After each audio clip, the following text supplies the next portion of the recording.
કેન્દ્રીય ગૃહમંત્રી અમિત શાહે વિડીયો કોન્ફરન્સથી અમદાવાદમાં વિવિધ વિકાસ કાર્યોનું કર્યું લોકાર્પણ અને શિલાન્યાસ. કહ્યું, નરેન્દ્ર મોદીના નેતૃત્વમાં પ્રગતિ કરી રહ્યું છે ગુજરાત. રાજ્યની જનતાને હોળીના તહેવારની પાઠવી શુભકામના.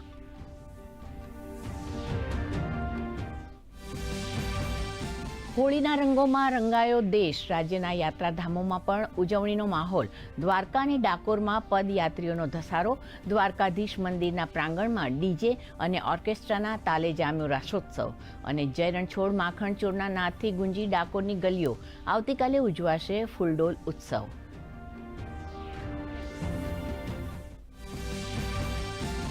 આરટીઈ હેઠળ એડમિશન માટે આવક મર્યાદાની રકમ વધારીને 6 લાખ કરવાની સરકારની વિચારણા.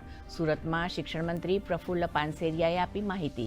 કહ્યું, સરકાર 2 દિવસમાં લઈ શકે છે નિર્ણય, તો ફોર્મ ભરવાની મુદતમાં 4 દિવસનો કરાયો વધારો.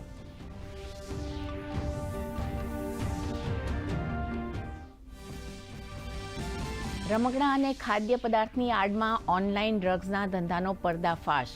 ક્રાઇમ બ્રાન્ચે 3.45 કરોડથી વધુનો નશાનો મુદ્દામાલ કર્યો જપ્ત. શાહીબાગ સ્થિત ફોરેન પાર્સલ ઓફિસમાંથી ડ્રગ્સના પાર્સલ કરાયા જપ્ત.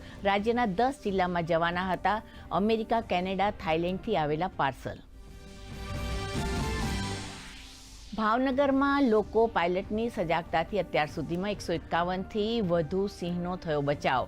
આજે માલગાડીના લોકો પાયલટની સજાગતાથી 1 સિંહ અને 3 બાળ સિંહને બચાવાયા.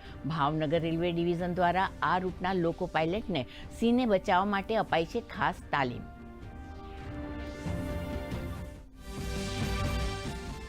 આજે ગરમીમાં આંશિક રાહત મળવાની આશા. મહત્તમ તાપમાનનો પારો 2 થી 4 ડિગ્રી ઘટવાનું હવામાન વિભાગનું અનુમાન. કચ્છ, સુરેન્દ્રનગર અને પોરબંદરમાં રેડ એલર્ટ.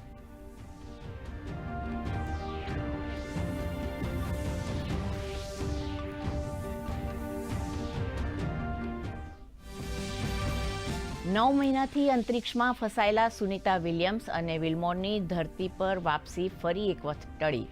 યાંત્રિક ખામીના કારણે છેલ્લી ઘડીએ રોકવામાં આવ્યું ક્રૂ 10નું લોન્ચિંગ. નાસાએ સ્થગિત કર્યું મિશન.